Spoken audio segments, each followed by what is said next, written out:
How's it going, ladies and gentlemen? Today I want to talk to you about ladybugs and their use of fighting insects with insects in the landscape. And especially in my case, I've got a pollinator garden that I'm playing with. We're playing around with the pollinator plants and hummingbird attracting plants. So I definitely don't want to be using any insecticides around there. Never mind that my boys are in and out of this pond. They're always releasing the ducks, and so I'm very cautious on what I use. But I do have a million bells out here, and it is just an aphid magnet. And so I'm releasing some ladybugs. And so it's just a fun way to be able to play around. Who doesn't love ladybugs?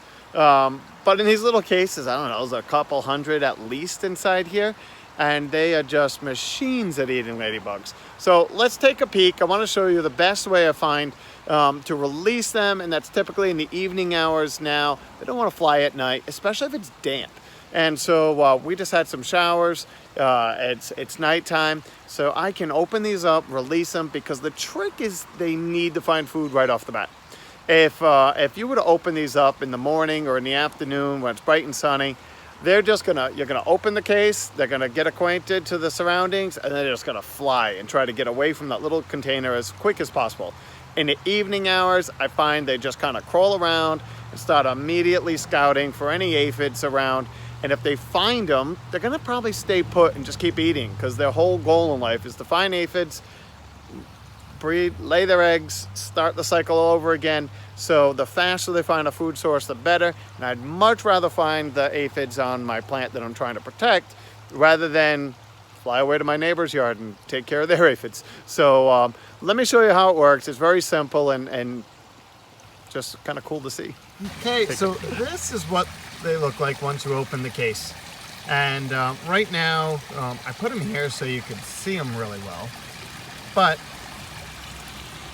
did have a few aphids popping up on just a handful of the plants. And so in this particular case, there's just tons of them in here. I can't remember how many exactly, but we just had some passing rains. They've been in the crate, they've warmed up a little bit. So you're pretty much just gonna take them over and kind of just sprinkle them right on your infected plants and just let them do their thing. Since I don't have a real isolated, and I think really the only plant, and it's just an aphid magnet, is the million bells. So I'm not gonna bother sprinkling these all over my garden. I'm just gonna bring them right over, sprinkle a few on the plant. Didn't mean to do that because all the bedding and everything is in there, so it's gonna be an eyesore.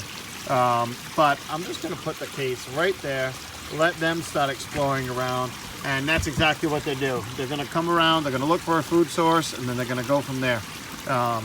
But they're not gonna fly at this time of day.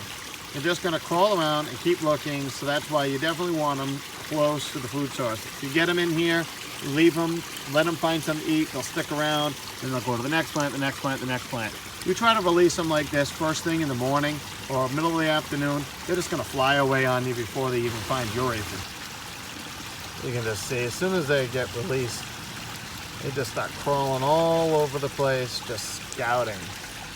Look, already all up there. You can see the rain still on the leaves, and that's it. They're just there, gonna just keep covering the entire plant, looking for food. Just gonna keep crawling all through the landscape so you can see them. It's amazing how quick they are for such little critters. They can cover some real ground.